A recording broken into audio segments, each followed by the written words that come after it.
Welcome to Truth Be Told. I'm Tony Sweet with Captain Ron. We have a great show for you guys today. We have John Zada, who is a travel adventure writer, author of the In the Valley of the Noble Beyond about Sasquatch. The book is set in a wild, immaculate landscape threatened by industry and degradation, and a compassionate and gripping exploration of one of the world's most baffling mysteries, the existence of Sasquatch. On the central north coast of British Columbia, the Great Bear Rainforest is the largest intact temperate rainforest in the world. For centuries, people have reported encounters with a Sasquatch, and John decided to seek out the diverse inhabitants of this rugged and far-flung coast. Lots to talk about, so please welcome to Truth Be Told, John Zada. All right, John, how you doing, my friend? I'm good, thanks. We are happy to have you here, and we have Captain Ron on the other side of the table. We're back to business after a season of UFOs, and guess what? Bigfoot is back. That's what I put as the title, and we're excited to have you here because we've had many people on the show, and we're going to get into this subject of always saying, you know, what's new, and so we're going to get into that. But first of all, I've actually never heard of the Great Bear Rainforest, and could you give us a little background what that is and where is it located? So the Great Bear Rainforest is a region about the size of Ireland that's located on the central and north coast of British Columbia in Canada. So it's on the Pacific coast. It's not actually an official region or a bordered region or a province or a state or anything per se, or a county even. It's just sort of it's a designated region that has gotten protection, environmental protection, because it's a wilderness area essentially, and it extends roughly along between the latitudes of the north tip of Vancouver Island up to the Alaska Panhandle, southeast Alaska, and you've got a whole bunch of little towns and communities that are sprinkled across. But it's essentially what makes it special is that it is the largest coastal temperate rainforest in the entire world. It's the most intact rainforest, and that's what really makes it special. So I mean, you've got low-lying, boggy islands to really lush, old-growth, forested river valleys to high alpine glaciers, and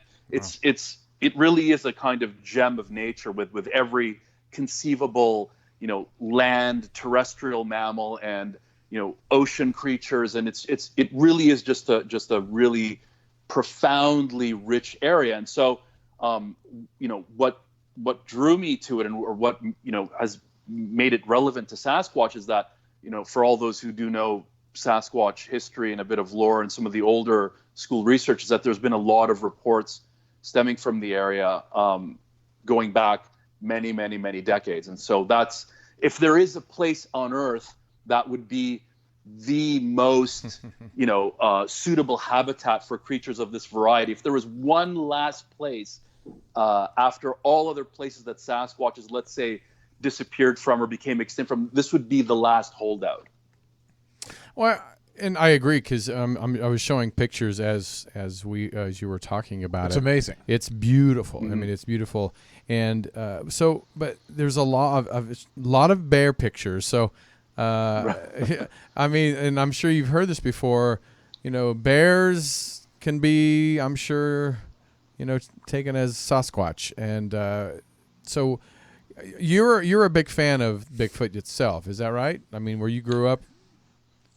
Yeah. So I got into the subject really young, probably like a lot of people today who are interested in the subject, who are maybe a bit older. Like I'm in my late 40s, but I grew up in the 70s, and that was a time when Sasquatch / Bigfoot / Yeti experienced a spike in popularity, because I think at around the same time paranormal subjects were becoming sort of in vogue. It was after the 60s, and I think people's minds were opening up to this stuff, and so I not only was watching TV programs and movies, and the $6 Million Man episode, right, with Steve Austin, and there was all of that pop cultural stuff going on. But mean, what really hooked me beyond those things was essentially Sasquatch books, and the first serious journalistic researcher writer, a guy by the name of John Green, who's now deceased. He used to live in a place called Harrison Hot Springs, British Columbia, which is an epicenter of Sasquatch activity.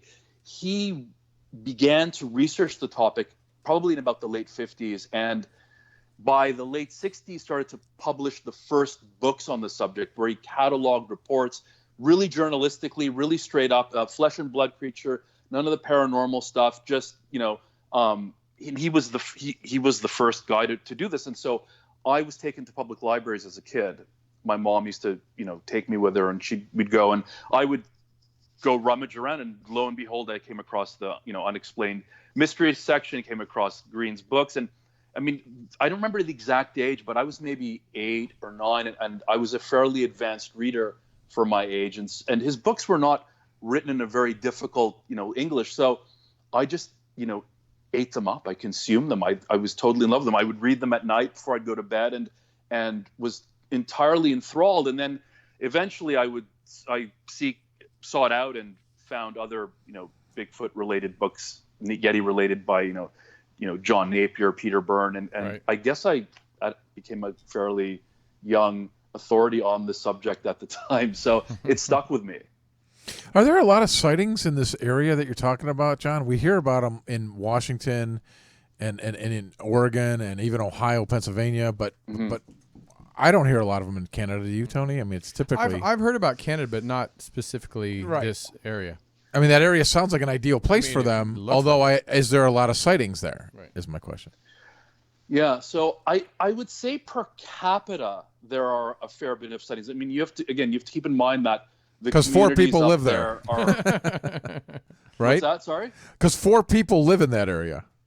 Right. Well, one of the villages that I visited had about 25 permanent residents. So you do get them. You do get them fairly small, but then on the larger end, it's sort of more 1,000, 1,500, 2,000. But so it is super sparsely populated. So it's not like the Seattle area, for instance, or the people living in the sprawl that extends out from that big city in Washington State, where you'd end up getting a few. But for the amount of people that are there, there are quite a few sightings. And so when you do go, yes, it's not like you're not overwhelmed by dozens and dozens and hundreds of if you were to kind of poll everybody, but you talk to everyone, and every person either knows someone or has had some kind of an experience themselves, even if they don't believe in the Sasquatch, and not everybody does up there. So right. For Bigfoot enthusiasts and aficionados, of which you may have some or many listeners on your show, they will instantly recognize the names of the communities up there. So Klemtu, which is in Kitasoo Jeje's First Nations territory, and I think Survivor Man did an episode of one of his Bigfoot shows up there. That's a really big node. Bella Coola is a hugely popular, or is a name that's really well associated with the phenomenon, as is Bella Bella. So again, these are all places that appear in John Green's books. And right. For those who really know the earlier history, some of the earlier researchers spent quite a bit of time up there because that was the place to go in a way. Hey, John, is there a lot of, like here in the U.S., especially in the South, that there's a lot of Native Americans or Indian reservations? Is in this area, are there a lot of natives that live in that area, or any reservations that have told of tales of their ancestors about Bigfoot? Are you looking for casinos, or you want to know? That okay. too. I guess I love me some casinos. So I would say the majority of the people who live up there belong to one.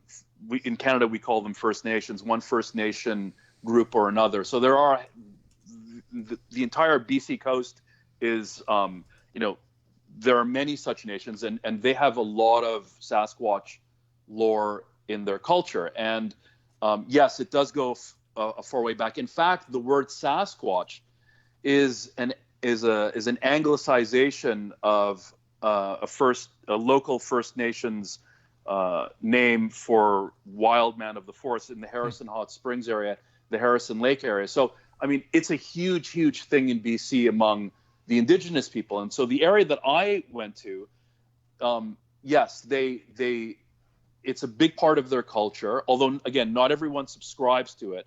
But I'll get back to that in a second. But within the culture, Sasquatches, which go by various names from place to place, are either, story characters in their traditional tales. They're either real flesh and blood creatures, or they're more of a, religious, supernatural. They've got religious or supernatural connotations, or all three of them.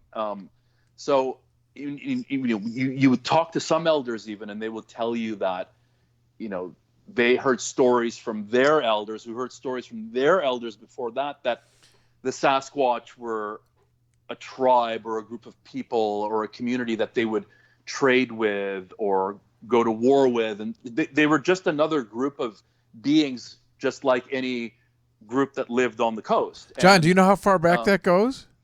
Like what years? How many years back? Well, the people who live there now, archaeological digs have established that they have been there as long as 14,000 years ago. Wow. And I think that they're among their old village sites are among the first settlements on the continent. But in terms of, you can't really date the stories. They sort of go back to time immemorial, as the term goes. So they're sort of timeless. I'm looking at a website that you probably have seen before. It's all Sasquatch Canada, and they're showing some actually pictures of old artifacts between 1500 BC and 500 AD. Well, there you go. There's a date 1,500 years ago. Right, and some of these are big, Bigfoot picture of feet. So I'm curious, when you were doing your research, how in depth did you get? Because I know you're a travel writer, so you're probably, right. But how in depth was your research when it comes to the Sasquatch? Well, I mean, you can only go so far in terms of the actual in terms of book research. You can only go as far back as books began to document this. Right. But and in terms of people, it really kind of comes down to the locals and their elders and their stories. So all the extant information is, again, either is relatively new, I would say. But I mean, I've basically read I would say I've almost read every book. I mean, there's a lot of self-published stuff that is coming out and continues to come out, and everybody's now interested in the subject. But books, and I've talking to other researchers and speaking to people on the ground who've had experiences, and even bumping into people in other places, not necessarily where I went. Like the minute I decided to do the book project, I was the topic was on my mind constantly. So I even bumped into people in other places who told me stories. And so it was almost a several year process of basically taking in everything I could find. Mm-hmm. Well, here I guess we're going to go to the kind of a big point here is that because you just said that you've heard countless numbers of personal accounts, you've had people with secondhand accounts, and you've read pretty much everything that's out there. So after doing all of that research, why don't you tell us where you stand on your belief if Bigfoot in fact exists? It's okay. We won't tell anybody. Right? Okay. All right. Yeah, we'll keep it between ourselves. Right. Well, that's so you know how many people listen. Then that's good, John. All right. Well, I mean, I've written a book about it, so I'm entirely out of the closet now. This answer is not an attempt to be coy or to be neutral. I find myself in between, and I started off more leaning towards it, and I still have moments where I do. I tend to oscillate, but because my book is an unpacking of the subject without any motive from the outset. I really wanted to go down as many different avenues as possible and see it from many different perspectives. The idea of the book was to not pigeonhole it as, a book trying to prove Sasquatch or a book trying to debunk it. I just wanted to see what I can, lay out in terms of everything. So because I did that, and I went down so many avenues, I've really opened my mind up to a lot of different perspectives. But I mean, I would say that, if I had to choose, let's say, one of the perspectives of what the Sasquatch is, if it does exist, I would lean more to a flesh and blood animal, as opposed to, a paranormal or a UFO related thing. Agree. So Agree. I think, go ahead. I said I agree. Yeah, if it is, okay. it's of that variety. I agree. That's what I mean. Not that there isn't such a thing as the unobservable universe, because there is. But I think that in this, the tracks and the impressions in the ground and the various physical manifestations, I think maybe lend it towards that. But so I think the real question is, well, if there is a Sasquatch, why has it remained quote unquote undiscovered, unclassified, undocumented? And I think really it's just, a combination of its intelligence, self-awareness, stealth, evasiveness, its rarity, plus our own. And I think this is a really, really, really important point. It's not just about how good is the Sasquatch in terms of concealing itself. I think it's a combination of those abilities in combination with our own psychological and, I guess I'd call them, cultural filters, blind spots.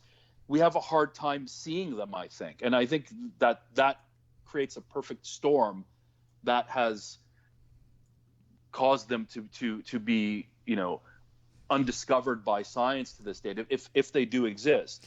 Tony, it sounds like he yeah. does believe. He just doesn't want to say that necessarily, right? Because he's like, Maybe well, just wants this is to what they're believe. doing, and they're hiding. Maybe he just that wants to implies that believe. they are in fact real. But I do lean towards that sometimes. But bear in mind, I haven't seen one, and I don't know for sure, and I can't really say for sure.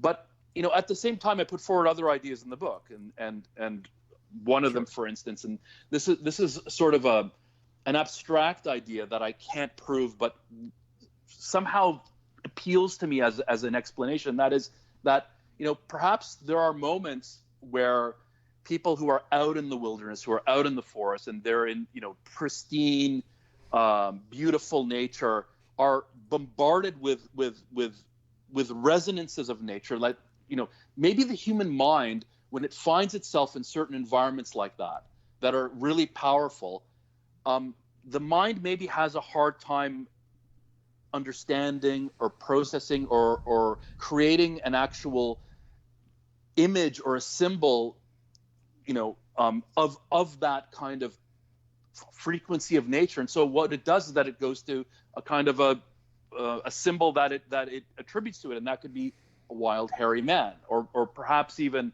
we may have some image in our collective consciousness about what we were like in ancient times, perhaps in like prehistoric times, and we are seeing these creatures kind of running around as a result of being prodded by the environment that reminds us of a past state. And so that's why I don't necessarily know for sure, because I think there are so many possibilities, and maybe we don't actually know why it's happening. There may be an explanation that is not on our one of the above. It could be something that we don't know yet. That's interesting. And that's what I really wanted to do in the book. I thought, okay, so many books have been written on the subject, everything's been explored, and so why don't we sort of look at it in maybe a little bit more of a metaphysical kind of way, because the world is mysterious. Sure.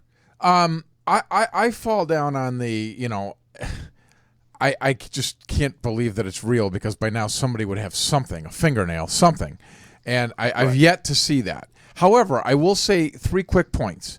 Number one, I do think that I'm always curious about the best evidence for these things. I will say that I think, number one, Jeffrey Meldrum from Idaho, there's been on our show several times, is awesome and credible, and there's something to his approach. So that's number one. Number two, the Patterson film is pretty compelling to me. I think that's never really truly been debunked. But it is funny though. That's how many years ago has that been? 50. And 60, now 67, I think. And now that the technology is so good and everybody carries their phone, it's so hard to believe that we can't. Right. Go ahead. I'm sorry. No, that's fine. And number three, the fact that there are thousands of witnesses gives me there's something there. So there's those three pieces that I feel give it some credence, but it's not enough. What do you feel your best evidence is for the existence of this creature? It sounds to me that the best evidence are some tracks. Of course, not all of them. There are hoaxes. We know that. But going back to a guy like Jeff Meldrum or others who've, with scientific credentials who've studied this, I guess Grover Krantz did before him, and they talk about all of the biological attributes and bones and ligaments and all of these, So in a sense, I trust that there could be something there because they do point to these things. So I would say tracks. I would say some tracks. Patterson Gimlin film is really interesting, and so again, I know that it's a subject that has been argued to death from both sides. It's got a lot of controversy because Patterson was somewhat of a dubious character, and that doesn't necessarily prove that the film is a hoax. But well, so's Tony, and he's doing this, so Right. You gonna let him get away with that? Oh yeah, I'm so used to it. It's all part of the show. Immune. I'm immune now. Right. But back to the film. I think it's that musculature, that fluid.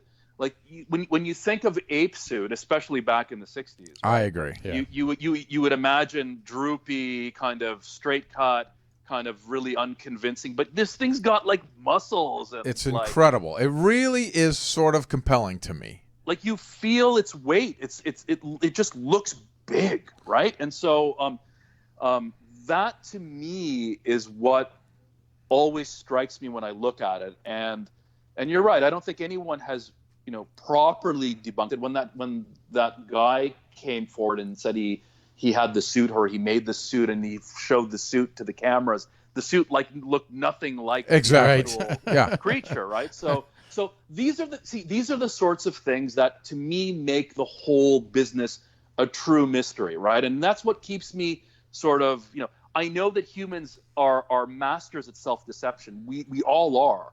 And that in itself is a huge thing. But these points that we just raised right now, they also keep the whole mystery alive, I think, not just for me, but a lot of other people. Tony just made a brilliant point that, 52 years ago, one guy standing in the middle of the woods had a camera and a Bigfoot walked right in front of it. Those cameras were not small. Right, this big thing of equipment. Today, every single person on the planet, Aborigine people, has a 4K camera have a 4K camera in their pocket, and nobody's got anything even close to this. It's a brilliant point, Tony. I mean, which then lends itself, and that's why the paranormal. That's where the explanations about it disappears or dematerializes, kind of those sorts of things. But exactly. I mean, you do talk to people, and the stories that the things that people do tell you is that with this whole camera issue is that if you are in a situation where you are startled, where you're frightened, or where you see something and you just you don't know what you're looking at, right. There is a period of time where you're basically just frozen and you don't really know what to do. You can't believe your eyes. You're trying to make sense of what you're seeing. And people constantly, say that the last thing that you have in mind is to pull a camera out, even if you have one at the ready. And, also being in a forest environment, like if you're in the canopy, it can be very dark, and all something needs to do that is in the trees is move one step forward or back or to the side, and it's concealed. So I think you're right. I think that you would imagine that there should be, even if it's like 5 or 8 or 2 pieces of film that are way better than what exists now, right. That should be the case, but it's all kind of blobby. But we've talked about many times that even if somebody got a credible video of a Bigfoot, Wouldn't believe it. nobody would believe it anyway. I That's mean, right. because now with technology, like you said, you can, take Ron and put Obama's voice or Obama's whatever. voice and Right. take his Yeah. and completely. So it would be really difficult to make that 100% credible. But I do have a question. Go That ahead. technology is only going to get better too. Oh, So, I mean, yeah. I think in like 5 or 10 years, Oh yeah. forget any kind of film proving its existence. If it is captured and it does exist, right? Right. We need the DNA. Right, and I think that's what's going to save it, DNA. Because, like I said, even if Jesus Christ Himself, when it came down today and said, "I'm Jesus Christ," people would be like, "You're crazy," and they would just walk on. So Didn't we meet him at Contact? we did. With We it? met him, and He blessed us many times. But so I want to know. Because a lot of people, and I know you think it's a flesh and blood and meaty primate, but did you check of UFO sightings in the rainforest itself? Because we've had people on before where they said whether they're Bigfoots, there's a lot of UFO activity also. Did you check on that? Right. The subject came up a few times, but it was more in the context of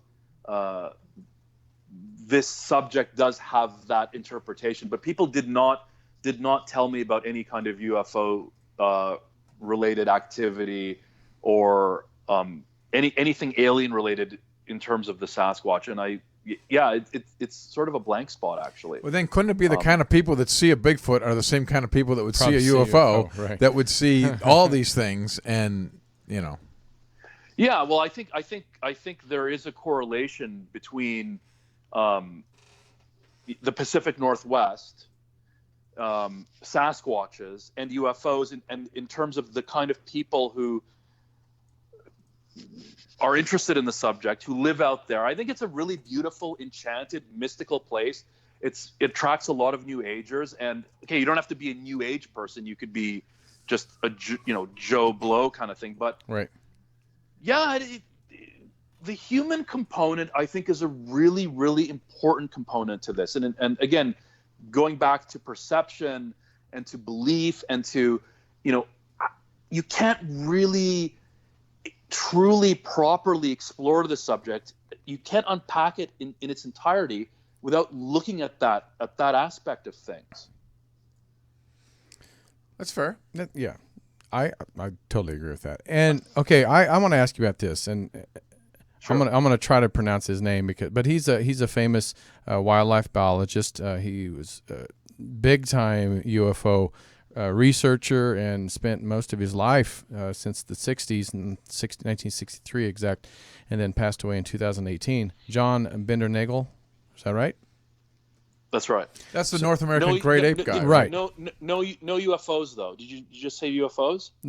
If I did, I meant Bigfoot. He did. Okay, He's confusing Yeah, all the right. genres that we're Hey, talking I just about. had my hair bleached. He said something about the Right. Loch Ness monster, but I had my hair bleached. he's the guy that wrote the North America's great ape, Right. which is in fact Bigfoot, possibly. Right. That's right. That's So- him. And he passed away 2018. a little over a year ago. And I want to know, I know you had a chance. Did you have a chance to sit down and talk to him? Yeah, I've devoted an entire chapter of the book to him because I went and on the way up to the Great Bear, I stopped in his hometown and hung out with him for a bunch of days. So Very cool. tell us about that conversation, because not too many people get that opportunity. And I mean, what was his thoughts, later in his life, to keep that passion, just that baffles me, because like Ron said, if after 2 hours of walk around in the woods, if you don't see anything, He's not here. Yeah, he's going. We're going to the next Next movie fishing hole. bar. Yeah, right. Yeah, well, he had a lot of ups and downs in his life with the whole cycle of study. But I mean, he really got into the subject as a field researcher by the 70s. He'd done all of his schooling. He'd worked abroad. He'd settled with his wife on the east coast of Vancouver Island, and I think largely to be near his subject of study, in addition to it being a good place for a biologist to be. And so I would say probably from the mid 70s until the late 80s, he spent his years collecting reports, largely in either semi-secret or secret. He didn't really want his colleagues to find out, and he didn't really find a great deal. I think he would encounter a report here, a report there, and it wasn't paying the bills, and he decided to drop the subject by around the mid 80s, because I think he also had kids, and his wife was pressuring him, but what happened was, interestingly, and this is a really kind of a neat part of the story, is that after he decided to shelf it and kind of say, okay, you know what, this is not really getting me anywhere, he went on a hike with a group of school kids. I think him and his wife had led a hike to a place called Strathcona Park on Vancouver Island. It was like an overnight thing where they'd go camp and stay in a cabin. And while they were walking on this really remote trail, one of the girls at the back of the hiking queue stopped, and she was pointing at the ground going, "What's that?" And so John went back to talk to her, to bring her along, and he looks down and she's pointing at a Sasquatch track. And so this was a huge cataclysmic moment in his life that was like, oh my God, it's come back to me. I'm meant to study this subject. So they found this track, and it was the creme de la creme of his plaster cast collection after he had sort of casted it. And from that moment forward, he decided he was going to go into it full time. He was going to come out of the closet, and that's when he began work on his books, and he became essentially the Bigfoot biologist. And yeah, he's been on TV and tons of stuff on history. He did that Todd Standing stuff. I mean, he went all in at the end there. Yeah, and I mean, he's this sort of quintessential Canadian, like really polite, right, politically correct, like a really, really accessible, really nice guy, right, but like at the same time driven, right? So I think people who watched him could just sort of see this guy who was chasing a grail, essentially. Agreed. I mean, it just, I know we want to know the answer, and we always say in our lifetime we want some type of disclosure. I mean, if it's UFOs, if it's Bigfoot, it's like, give us something, If something gets exposed, then you'd think there's more credibility for the other thing, right? And I mean, it's definitely like, even we were talking, and this is something we did a couple months ago about the new human species that were found in the Philippines. So I always go back to that, because it proves that we're constantly finding things, and it's nice to know that when we're doing this show, and people like yourself that does the research, that it's not just something we're just like on this scavenger hunt and no prize at the end. I mean, there's always something new being discovered. And so that's why I think Gigantopithecus. They did find a Gigantopithecus as a real thing for sure because of those bones. So, and I mean, going back to Bindernagel again, I mean, that was his rationale. His rationale was, this is not a preposterous notion, and he knew that species were being discovered all the time, and that's what really drove him. He was convinced that this would be uncovered, and he actually hoped that and expected that before he died, he would be proven correct, and that became the driving force of his remaining years, was essentially to vindicate himself, because he'd experienced a lot of ridicule, not just, going all the way back from when he was a student in his undergrad years, to ridicule from other scientists, to other colleagues, and it drove him almost mad. It drove crazy to no end that people just couldn't wrap the notion that was simple to him, that there could be this animal in the forest, because there's other animals in the forest, and of course animals are discovered all the time. And so have you got some flack for this? No. Well, no, I would say generally no. Well, before you came on, before we went on the air, Tony was making fun of you, so I didn't know if you heard it in your face or just here. I mean, I make fun of you all the time. I shouldn't give you a resounding no. I mean, there is the odd person once in a while who does hear about the project and, you know, makes a comment. But you know what, they tend to be, those people tend to be outdoors people, bush people, rural people who are quintessential wilderness men, mostly, who have never caught a whiff of this thing, and who are like, you're insulting my intelligence by suggesting this creature exists. Because yeah, but hold on, John. Like this exists, John, you also don't have that. I'm hell bent. He's real. You guys are all wrong. You, if anything, you sound like me. You're a healthy skeptic at best. You know, you're very, very open to the possibility this is not a real phenomenon. Right, and I think that maybe perhaps that shows or that comes out, and you know, bringing it to the cities, and this is the irony. You'd think that in, you know, the cities you'd get the flack, but actually people in Toronto, unless they're like pretending to be polite around me, they're actually quite interested, and they're in, you know, the first thing they say to me, they don't actually ask, you know, what was the rainforest like, or like right. What are Sasquatch believers like. They ask me right away, almost everyone, so what did you find? Is there one or isn't there one? And right. it's quite amazing. It's almost like a litmus test of society when you're telling people you're doing a Sasquatch book. Well, this is what Tony and I do, and that's the first thing we think. We're like, you're having a Sasquatch? What's he got? Did he find one? How would we not know about this already? I mean, you know, we joke around on this show about that TV show, what is it, Hunting Bigfoot or something? Oh, yeah, chasing him. And, you know, season 1, I thought, well, this is a great idea. They're in season 15 or something. It's like, come on, man. Right. They've never found a finger. Right. Who's still watching this? Right. That's what I think. Yeah, there's a lot of fun poked at the whole finding aspect of the. Well, I mean, I wish there was something new. If we had at least another, you know, an arm, something that would give us some indication. Well, even a like somebody was saying. Somebody said in the chat room, and I don't know. I mean, if this is true or not, that they did find a hair sample, that they did do a DNA test, said that it was an unknown primate. That I get. Right, that's something, but we've had that. But we've had that. So, yeah. Well, I know we got to get out of here in just a second, but besides John Bindernagel, was there anybody that you interviewed or any type of story that's from this area that really captivated you, that you said, there's something here? There's something here. Because I know you visited a camp where 3 camp counselors locked eyes with a giant creature.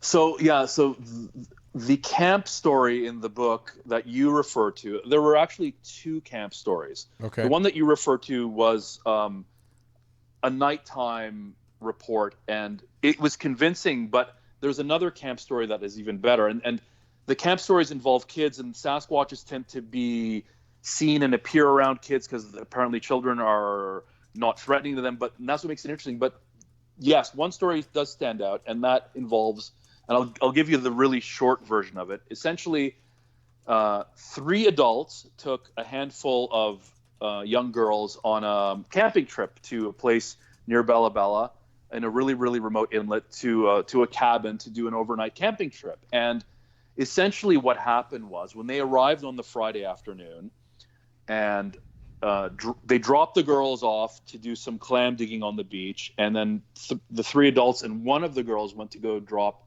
crab traps into the bay. And when this was happening, the people in the boat, and this is interesting because multiple witnesses saw this creature that was essentially crouching on the rocks just above them. The water had dropped, it was low tide, and it was just staring at them. And there was this moment of more than a moment. It was about a prolonged minute of fascination, where both the creature and the people were just staring at one another, just unable to, I think, process what they were both seeing. One of the women freaked out. She screamed. The Sasquatch stood up. It like lumbered into the forest. They panicked, ran to drove the boat into the shore, got the girls to rescue them because they thought the girls were in danger, and basically barricaded themselves in the cabin until nighttime. And then they thought the creature went away. But lo and behold, into dinner time, after dusk, as it got dark, something came towards the cabin and started crawling underneath the cabin, because the cabin's on stilts. And it basically was under the floorboards of the cabin, which had spaces between the boards. So they could hear it, they could smell it, they could sense its presence, and it was just scratching and knocking and like kind of taunting them. There's over 10 people who had experienced this. And so that lasted for about 2 hours into the night. They were all like huddled on their bunk beds. And then finally, one of the wives was like, okay, to the husband, you're getting down, you're going to get your gun, and you're going to go and scare this thing off. And the poor guy, according to the story, was like trembling. He only had a 22, and he basically just opened the door and just started firing into the blackness of night. And the thing took off, and they were up to the rest of the night. And then first thing in the morning, they got back into the boat and they left. And they're like, we're getting out of here right now. And so, yeah, it was just such an interesting story to hear. Yeah, when you started that story, you said there was a few guys, and they had a handful of, and then you said children with them. I thought he was going to say they had a handful of mushrooms, and I thought, well, here we go. Maybe that too. Well, this is always fascinating. I guess. This is always a fascinating subject. We love people like yourself that bring this to the table, and it keeps the conversation going. And even people in the chat room, they love this topic, and we hope you keep going. So, when you find one, call us again. Please, yeah. I will do that. I will keep your number by my desk. So how do people get the book? Where do they go so we can get some of these off the shelf? Yeah. So you probably announced it at the beginning. It's called In the Valleys of the Noble Beyond: In Search of the Sasquatch. It is on sale in the U.S. as of this moment. Available basically everywhere, online, major book retailers, your local bookstore, whatever. For Canadian listeners, I imagine you probably have a couple, even though we're a small population. It will be available in major bookstores by the end of July, but it will not be available on Amazon until end of August. So it's sort of a bit trickier, but you can. Your listeners can, I'm sure. And you can see on there on Amazon, people think it's a great travel book. I've heard the reviews are great on it, John. It's really so far so good, and I think that's what I really wanted to do. I really just wanted to make it about more than Sasquatch. I wanted to take people on a journey to a place they've never been to before, and meet the people and see the place and feel it. And it's because I'm a travel writer, so that's the feedback I got. It's great. It's not like this I'm searching for Bigfoot thing. It's this adventure of traveling up that coast in this amazing part of the world. That's really the story. Right, for sure. And and it's a place that very few people get to go to because it's so remote. Sure. And there are amenities there for travelers, but there's so few and far between. I just thought it would be a really, really great setting for a subject of this nature. Yeah. Absolutely. Love it. All right. Well, John, thank you so much for being on the show. We really appreciate it. Absolutely. And go to his website, go to Amazon, pick it up, and go to our channel and subscribe. Share this, please. And we would really appreciate it. And visit our website, truthbetoldworldwide.com. And this is Tony Sweet with Captain Ron. Until next time, take care. Bye.